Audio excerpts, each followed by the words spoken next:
right, Super Bowl 60 is in the books, and the Seahawks put on a clinic defensively to defeat the Patriots to win the second Super Bowl title in their franchise history and set off celebrations. A big, big day for Sam Darnold and some vindication, and a great, great day for Chris Pratt and the 12s, the Seahawk fanatics around North America, and a lot of fun had by all at Levi Stadium in Santa Clara, California, joined by Brady. How are you? It's Brady. I guarantee that someone threw a dart at the dartboard when it came to stories, and it landed on me because I don't know why I'm currently here, Jim. See, now you're exactly who Roger Goodell and the Super Bowl market the game to. Oh, The hardcore football fans, basically it's through the season into the playoffs. The Super Bowl is a different animal.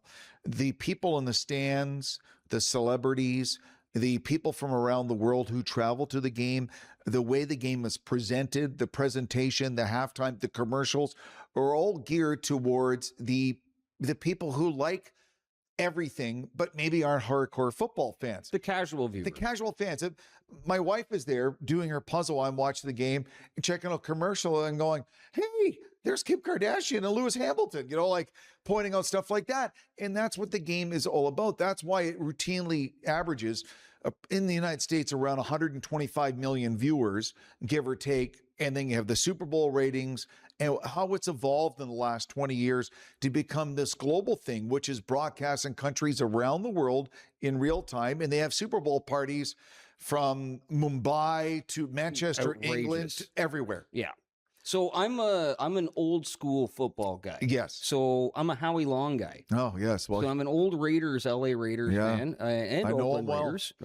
You know Howie well? I have talked to him on the phone, but he's one of the great defensive players of the 80s. I think Hands down. I was outside of his family. I was probably the biggest guy in his corner when he wanted to make a movie run. Yeah. When he was becoming Yeah. a movie star. I try to see every Howie Long movie possible. But I'm an old school football fan, and over the years, as I've grown as an adult, I've kind of fallen off of the game of football. But you're right, and I'll put the point on what you were saying. Even the casuals tune into the Super Bowl. This is the most viewed thing It's in the world. the 20 top rated TV shows in the history of American television. I believe 16 are the Super Bowl. Oh, really? And you have to go to like the final episode of MASH and historic stuff like that. The Man on the Moon. Yep. The lunar landing. That's the only thing that penetrate the Super Bowl. It's bulletproof. It's why the NFL receives $12 billion a year in TV money. Why the commercials are so elaborate. The commercials are probably the best thing. Now, some people argue that the game is, then other people argue the halftime shows are. I have always been a huge fan of the commercials. Well, look at the Michael. Everything that Kanye didn't produce, I'm a fan of. Yeah, but think about the Michael Jackson Pepsi ad. Yeah. The ads for computers and cell phones and cars and The Seinfeld reunion. Remember how Right. big that was before Curb Your Right. Enthusiasm did it? They did it on a Super Bowl. so that is part of the magic of the Super Bowl. There was actually a funny anecdote from a couple of reporters that I've covered games with previously who said they were in the elevator in Levi Stadium and they were asked to get off so Justin and Haley Bieber and the bodyguards could go up to the private suite. So that's the kind of thing. I was at a Super Bowl 42 in Phoenix, and Willie Nelson, who's shorter than I thought, is there with his braids and his, He's a little guy like me. He's a But tiny little guy. he had 4 of the biggest bodyguards ever, so you could barely. My dad, God rest his soul, said, "Dad, that's Willie Nelson, your buddy." I was going to wait until the end of the show, but let's talk about this now. Because you kind of threw that out there. How many Super Bowls have you been to, Jim? 5. And that's as a sports broadcaster? Yeah, you spend the whole week, spend like 8-9 So you never days. pulled any money out of your own pocket to go see one No. of these games? No, I That's good. couldn't. I mean, they talked about the prices going down for this past Sunday's game to $3,500 a walk-in to get in there. That's nosebleeds up, and Yes, you can't that's see upper anything. deck at Levi Stadium. You're watching the game on the Jumbotron. So, yes, so it's you spend the week before the week of Super Bowl week preparing, and then you go usually on the Sunday, 3,500 is ludicrous. and then you're there all week long days covering the team and the coaches and players and everything, and then you build up. So, So you've been to 5. I've been to 5. What 5?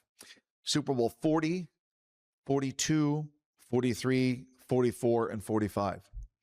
Wow. So you were all in the 40s. Yeah, and So the first one I was at was Detroit. They decided to have the Super Bowl in Detroit, Yep. which was, they wanted expanded. Dome Stadium, Ford Field, great facility, and bring it to the American Midwest. You know, the auto industry had taken a hit, and we were staying in Windsor.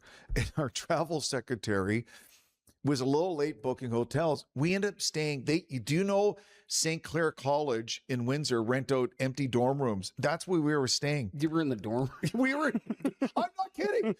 I'm not kidding. So, That's full circle for a media guy, eh? Back in the dorm room and then again. I was in Phoenix for Super Bowl 42, Tampa for Super Bowl 43, which was my favorite crazy Super game. Bowl. Yeah. Super Bowl 44 was in South Florida, Miami, and Fort Lauderdale, and Super Bowl 45 in Dallas.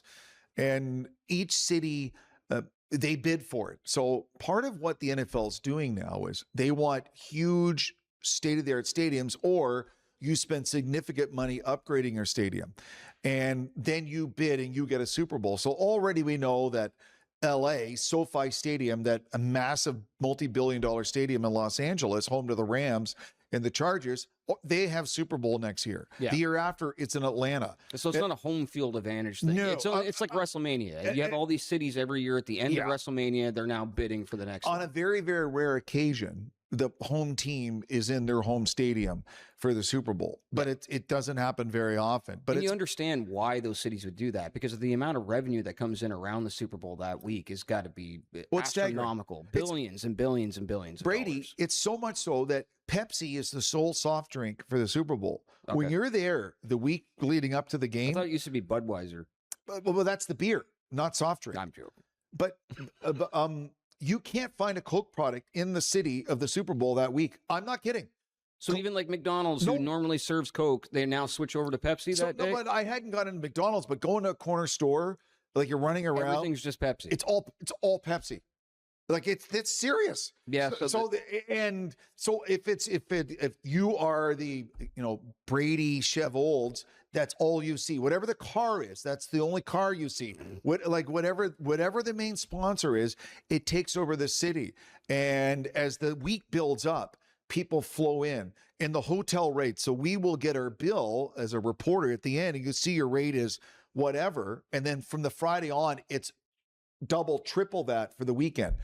So it goes from $250 a night to $500-600 a night for Super Bowl weekend. So as media being there, is it actual chaos, or is there some structure for media? It's a little bit of both. Okay. So there is some structure. Explain to me, you walk into the Super Bowl, you go to roll call, you get your media pass. What happens next? Okay, so you don't do that. So you have, so they have a media center, which is probably a central convention center. Yep. Whether it's Tampa, whether it was San Francisco, whether it's LA next year. So during the week building up to the game, you show up, show all your ID, get your pass there.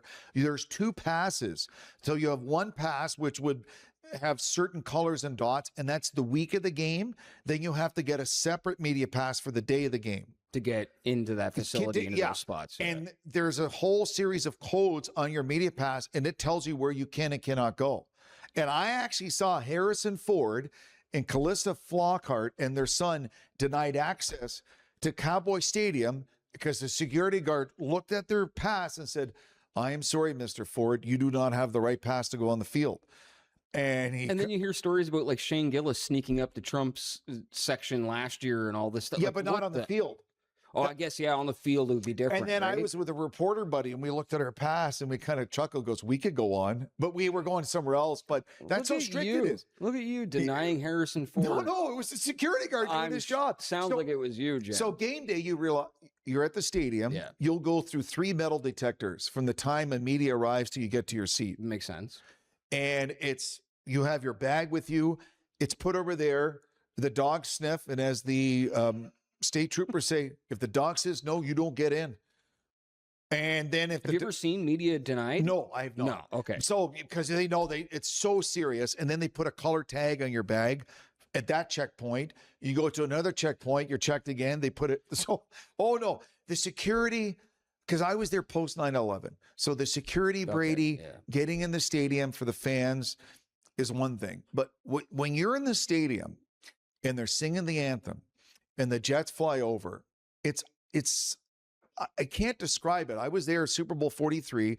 and Jennifer Hudson, who has a voice of an angel. Yeah, beautiful voice. At the end of the Star Spangled Banner, on that last note, as it crescendos throughout the stands, the Blue Angels fly over top the stadium and it's rocking. And we're like, oh my God, what? Like at the last note, the Jets are over the stadium and they're shooting off fireworks and the American flag. And when you share that much energy with that many people excited, it is something that you can't even put into words, right? Like there is an energy that takes over us as humans collectively when you get into the 50,000 plus. That is just sound barrier breaking.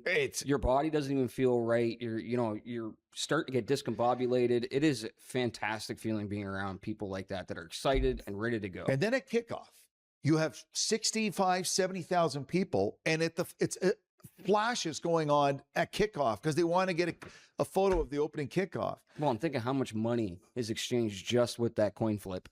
Oh, the color of the Gatorade. Yeah. The length of the anthem. Yeah. What celebrities will be there? What celebrities will be mentioned? So that's where the game goes beyond just a game. So you'll have soccer moms and your aunt and your friends are going, do you think they're going to show Beyonce? Because I want to make a bet about it. How long do you think the anthem will be? Well, speaking of the game itself, if we were to talk about this game Yes. From the other night, this would take 2 minutes. It was not a very exciting game. It wasn't. But you know what it was? Mike McDonald, the young coach of the Seahawks, he's 38, and he's regarded as a defensive genius. And he had a defensive... He proved it. He proved it. Yeah. Drake May, the Patriots quarterback, was so overwhelmed by what was coming at him. He was so unprepared. He was rattled. And Sam Darnold, who was in that great draft class of 2018 with Josh Allen and other quarterbacks, this is his 5th NFL team. He's been bounced around. People thought he was done. He was like a waste of a pick. He gets to Seattle, and he's proved everyone wrong. So I feel happy for Sam Darnold going through 5 teams and all he's had to go through and the ups and downs in his NFL career to become a Super Bowl champion. But defensively, from a coaching standpoint, from this is as good a defensive performance he's undeniable now. Since when Ray Lewis and the Ravens beat the Giants 25 years ago. It was that good. That was a great game. That was a great game. So here's the thing that people realize. A lot of people, Brady, would complain, I'm so tired of the Chiefs and Patrick Mahomes and Travis Kelce. Okay, that's fine, but this is what you got. Yeah. And the one thing about Patrick Mahomes and the Chiefs, he is good enough and experienced enough that he would have found a way to make yards, first down, score points, make a game of it. Yeah. Now, I'm not saying he would have won.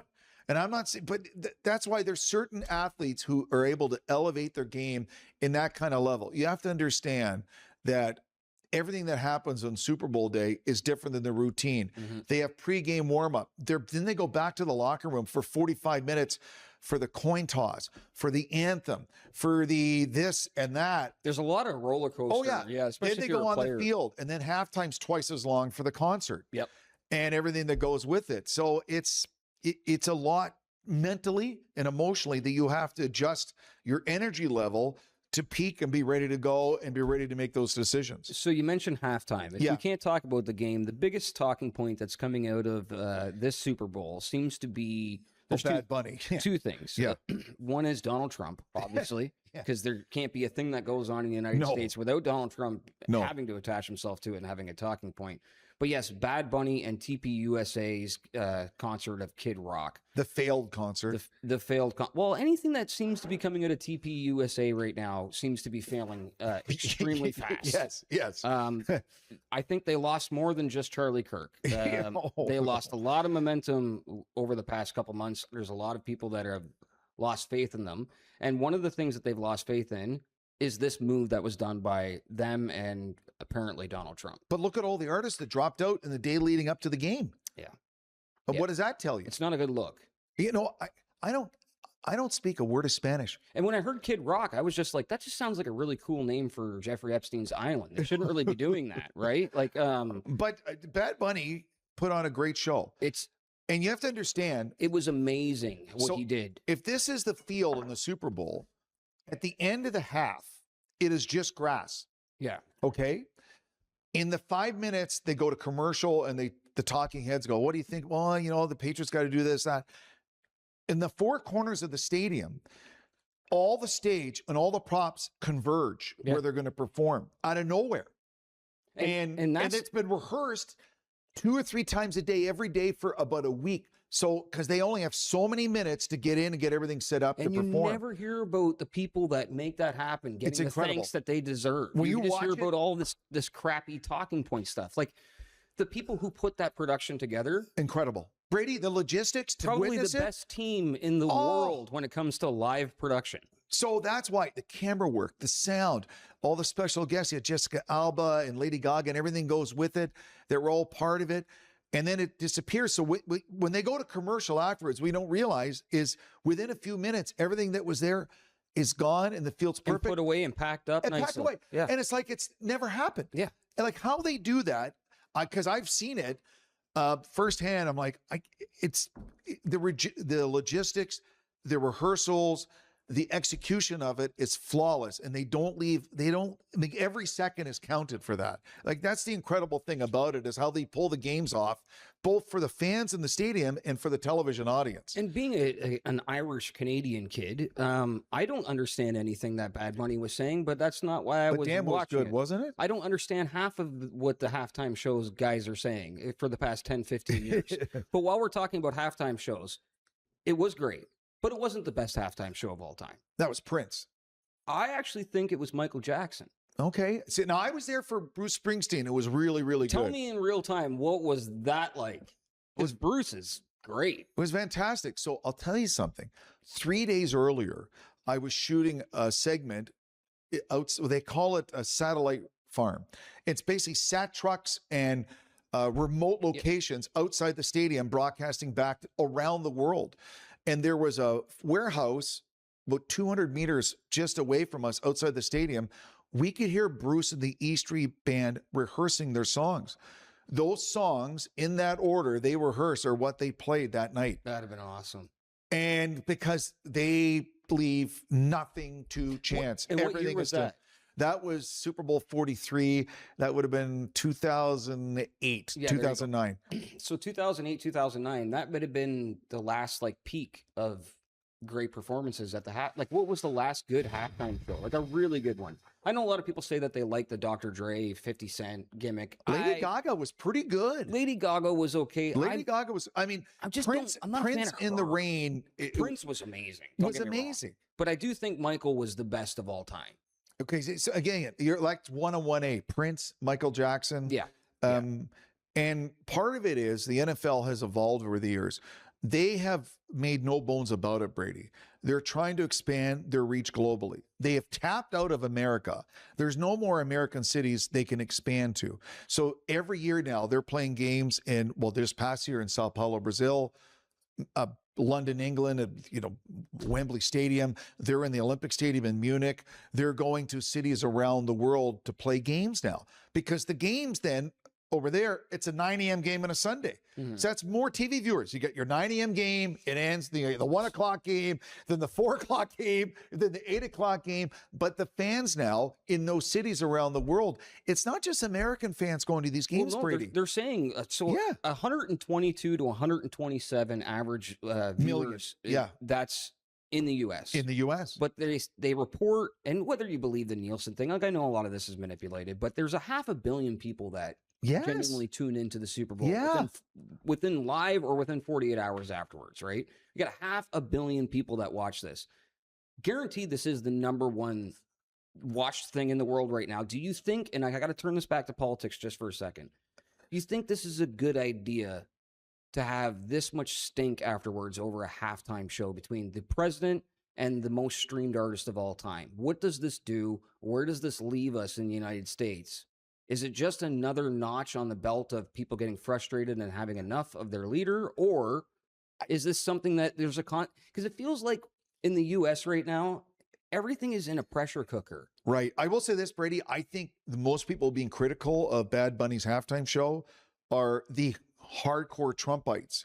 Even a lot of Republicans who maybe had voted for Trump going, hey, that was really good. Hey, I had a lot of fun. I don't understand any of the language. I don't speak that language, but I enjoy a good performance. Yeah, and it was a great performance. So I've seen Britney Spears live back in her prime, and it was great. right. I don't even like. Oops, I did it again. I don't know the So words. I think the politics of it is It's a show. It's inconsequential. The NFL is thinking big picture, and they're looking. What if we put a franchise in London, England? What if we had a franchise in Barcelona, like an NFL franchise in a European country or another country? And I mean, they only play. Well, they want to play 18, but they play 17 games, and you could do it. You're traveling now. Every team's basically traveling at one time of the season to the overseas game. Then they have their bye week. They could easily do it. And they're thinking all of a sudden in that city, all those people, hoodies, hats, toques, merchandise, ticket sales, Tote bags. right? I mean, the NFL merchandise You see so many tote bags out front of the Super Bowl. Like every time that they show the crowd, you just see all of them. because you get that when you get in. They get gifts. Yeah, because when you buy your overpriced sweatshirt and T-shirt, they put it in the Super Bowl whatever number tote bag that you come with. So it's all part of the marketing. That there's a reason the NFL makes so much money. It's not by accident. No. They're smart people. It goes back to Super Bowl III when Joe Namath predicted they would upset the Baltimore Colts, and the Jets did, and it went from the Super Bowl to a TV must-see game and got bigger and bigger every year, to the Dallas Cowboys and the Dallas Cowboy cheerleaders in the 70s and the Steelers dynasty, then Joe Montana, and it just when you think, maybe it's going to take a dip. Nope. Okay, couple quick questions, and they'll be for you, and then I'll ask our producer Nick one on the way out. Okay. So, how much money is spent on the NFL each year? Like, how much revenue is actually spent from advertisers on the NFL? Do you know? I believe it's got to be in the tens of billions. 10 to 15 billion. Yeah, it's got to be. Yeah, it's got to be. Next year, and this question will be for Nick as well. Who is the perfect halftime show to counterbalance all of this chaos and negativity that came after this one? Who, right now, if you could pick an artist and say they're on their way to being the best artist of 2026, they have to be part of this halftime show next year. Who's the artist on the top of your head? Wow. I mean, geez, I'm such an old head. Say I'm bad with new music. Pick an old Morgan name. Wallen? Nick? He sells out stadiums. Here's the thing. I think we just bring Adele. We just bring Adele in there and we let her do her thing. See, and then no one's going to be angry. See, I'm a Adele. Shania Twain fan, so I think we do like the women, the power women in music. But leave the Dixie Chicks over at TPUSA. Yeah, have like Shania Twain, say Beyonce, who did her country thing, and like an Adele trio, and like doing hits and like all working each other's hits. I think that would have a lot of crossover. And while you're at it, you might as well throw Gaga back in there. Right. Yeah. Let's get an all women's halftime show next year. Yeah. That's how we counterbalance this. Yeah. And you know what? And enjoy the game. Jim, thank you so much for letting me be the weirdo to talk about your favorite thing in the world with you. I'm just glad that I get to sit down and talk to you, Jimmy. Always. It's always Thanks, brother. It's always the best.